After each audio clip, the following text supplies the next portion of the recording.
ഇത് കേരള ചരിത്രത്തിലെ രാഷ്ട്രീയത്തിൻ്റെ ഏറ്റവും വലിയ ഒരു കറുത്ത അധ്യായമായി ഇതിനെ കാണാം. ഒരു കാര്യമുണ്ടല്ലോ, ജനപ്രതിനിധികൾ ആരും തന്നെ ദൈവപുത്രന്മാരെ ഇവിടെ അവതരിക്കപ്പെട്ടവരല്ല. സമൂഹത്തിൽ നിന്ന് വളർന്നു വരുന്ന ഏത് വ്യക്തിയും ജനപ്രതിനിധികളാകുമ്പോൾ അവർക്ക് സമൂഹത്തിൻ്റെ നന്മയും തിന്മയുടെ അംശം എല്ലാവരിലും ഉണ്ടാകും. അങ്ങനെ ഒരു തെറ്റ് അല്ലെങ്കിൽ ഒരു വീഴ്ച ശ്രീ രാഹുലിൻ്റെ ഭാഗത്തു നിന്നുണ്ടായി. വളരെ മാതൃകാപരമായി കോൺഗ്രസ് അതിൽ നിലപാടെടുത്തു. സമീപകാലത്തൊന്നും ഒരു രാഷ്ട്രീയ പാർട്ടിയും സ്വീകരിക്കാത്ത നിലപാട് തന്നെയാണ് കോൺഗ്രസ് സ്വീകരിച്ചത്. അദ്ദേഹം വഹിച്ചിരുന്ന പാർട്ടി സ്ഥാനത്തു നിന്ന് നീക്കം ചെയ്ത് അദ്ദേഹത്തെ പ്രാഥമിക അംഗത്വത്തിൽ നിന്ന് സസ്പെൻഡ് ചെയ്തു. സാധാരണഗതിയിൽ അങ്ങനൊരു വീഴ്ച ഒരു വ്യക്തിയുടെ ഭാഗത്തു നിന്നുണ്ടാകുന്നെങ്കിൽ അവിടെ അവസാനിക്കേണ്ടതാണ്. പക്ഷേ ഇവിടെ അതിനുശേഷം രാഷ്ട്രീയ താല്പര്യങ്ങളുടെ സംയോജനം കാണുന്നു. പാലക്കാടിനെ സംബന്ധിച്ചിടത്തോളം രാഹുലിനെ ടാർഗറ്റ് ചെയ്യുക BJPയുടെ ആവശ്യമാണ്, അവരുടെ ഒരു പൊളിറ്റിക്കൽ ആവശ്യമാണ്. അതുകൊണ്ട് തന്നെ ഇത്രയും നടപടിയെടുത്തിട്ടും BJPയുടെ അല്ലെങ്കിൽ പ്രതിഷേധവുമായി മുന്നോട്ട് പോകുന്നു. പക്ഷേ രാഷ്ട്രീയ താല്പര്യങ്ങൾ സംയോജിച്ചതിൻ്റെ തെളിവെന്താണ്? ഷാഫി പറമ്പിലിനെ എന്തിനു വഴി തടയുന്നു? ഒരു യുക്തിപരമായി ആർക്കെങ്കിലും ബോധ്യപ്പെടുന്ന ഒരു മറുപടി പറ. തുടക്കം മുതലേ ഷാഫിയെ ടാർഗറ്റ് ചെയ്യാൻ ശ്രമിക്കുന്നു.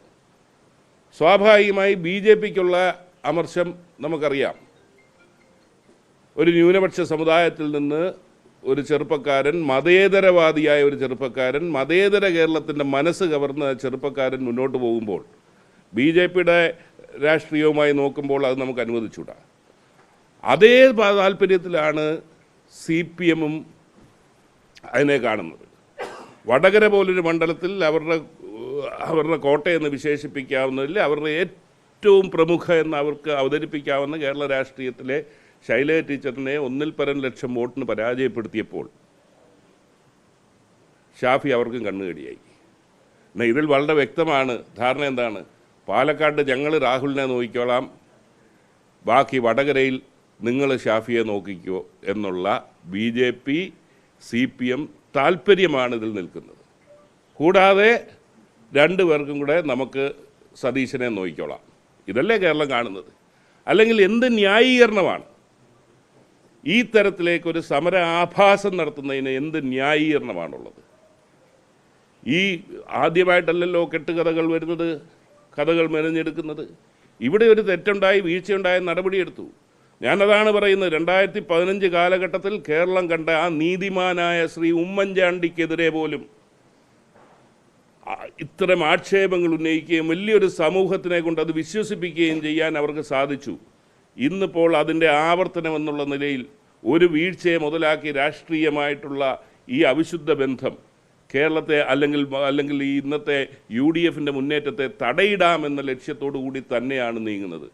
ഇതൊന്നും ജനങ്ങളുടെ മുമ്പിൽ വില പോകില്ല.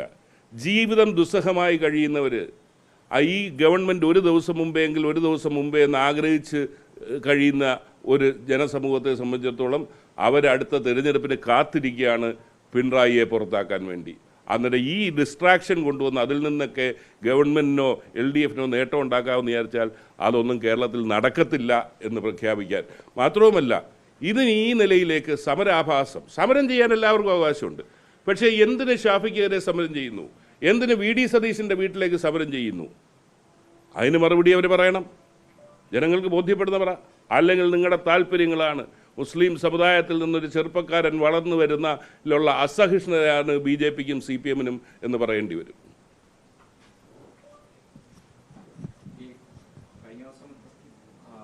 മുഖ്യമന്ത്രി പറഞ്ഞത് കേസുമായി ആർക്കാണോ മുന്നോട്ട് വരാം അവരെ യാതൊരു പ്രശ്നവും ഉണ്ടാവില്ല, അവര് മാതൃകാപരമായാണ് ഇക്കാര്യത്തിൽ സർക്കാർ നിലപാടെടുക്കുന്നു എന്നുള്ളതാണ്.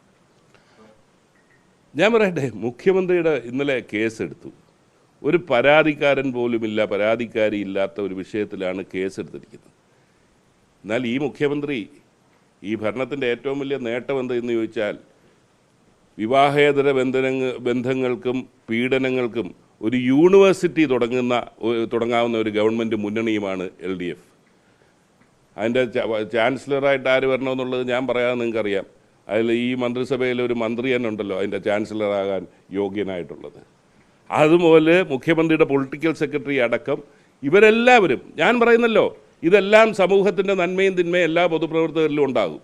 പക്ഷേ അങ്ങനെയുള്ളവരെ കൈ വെച്ചുകൊണ്ട് ഒരു ചെറുപ്പക്കാരൻ ഒരു മെസ്സേജ് അയച്ചു എന്നതിൻ്റെ പേരിൽ അല്ലെങ്കിൽ അയാൾക്കെതിരെ കേസെടുക്കുന്നു എന്ന് പറയുമ്പോൾ ആവേശം കൊടുക്കുകയാണ്, അല്ലെങ്കിൽ ആത്മവിശ്വാസം കൊടുക്കുകയാണ്. നിങ്ങൾ മുന്നോട്ട് വന്നൊരു പരാതിയുമായിട്ട് വാ, ഞാൻ ചെയ്യാം. മുഖ്യമന്ത്രി എന്താ കേരളത്തിൻ്റെ ഈ സംഭവങ്ങൾ മുൻപ് ഒരിക്കലും ഇല്ലാത്ത നിലയിലേക്ക് പാലക്കാട് പാർട്ടി ഓഫീസിൽ നിന്ന് ഒരു ഡിവൈഎഫ്ഐയുടെ പെൺകുട്ടി നിലവിളിച്ചുകൊണ്ട് ഇറങ്ങി ഓടിയെന്നായിരുന്നല്ലോ അന്ന് വാർത്ത വന്നത്, പീഡന ശ്രമം ഉണ്ടായപ്പോൾ. അന്നെന്തേ പാർട്ടി പരാതിയായി ഒതുക്കി തീർത്തത്? അതുകൊണ്ട് ഇത് അപഹാസ്യമാണ്, മുഖ്യമന്ത്രി പദത്തിന് അനുയോജ്യമല്ല ഈ നിലയിലേക്ക് ഉള്ളത്. ഇടതുപക്ഷ രാഷ്ട്രീയമെന്ന് പറയുന്നത് നമ്മൾ കാണുന്നത് അപജയങ്ങളും ഒക്കെ ഉണ്ടെങ്കിൽ അതിനൊരു മൂല്യമുണ്ടായിരുന്നു. ഇന്ന് ഈ മുഖ്യമന്ത്രി ഇടതുപക്ഷ രാഷ്ട്രീയത്തെ കുഴിച്ചു മൂടിക്കൊണ്ട് അല്ലെങ്കിൽ വെറും വൃത്തികെട്ട നാടകങ്ങളുമായി പോകാൻ ആഗ്രഹിക്കുന്ന ഒരു മുഖ്യമന്ത്രിയാണ്.